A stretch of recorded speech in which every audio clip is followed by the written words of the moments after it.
hemato-onkološki bolnik z takšno rakavo boleznijo, kot jo pač doživi, gre skozi obdobja, bi rekla lahko, depresije, sprejetja bolezni, potem seveda iz tiste predhodne aktivnosti se njegova aktivnost skozi zdravljenje bistveno zmanjša, izgubi precejšen del mišične mase, potem tudi apetit ni več tako dober, kot je bil pred zdravljenjem.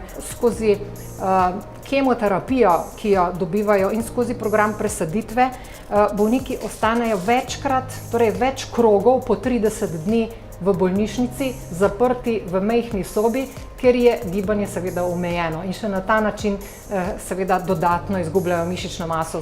Glede na to, da smo s programom pač začeli nekaj mesecev nazaj, seveda tudi mi nimamo veliko izkušenj.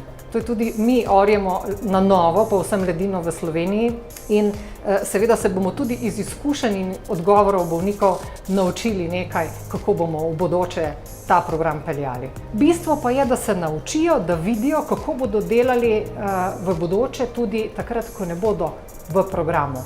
Kaj morajo početi kasneje doma. Ni samo ta 6-mesečni program, to je v bistvu učenje, kako živeti naprej. Tisto, kar smo do sedaj izvedeli, da so to zelo dobre izkušnje in zelo dober program zaenkrat. Če bomo v bistvu imeli programe, s katerimi bomo naše mlajše in starejše ljudi po težkih boleznih spravili nazaj v življenje, bomo naredili za posameznika veliko in tudi za družbo.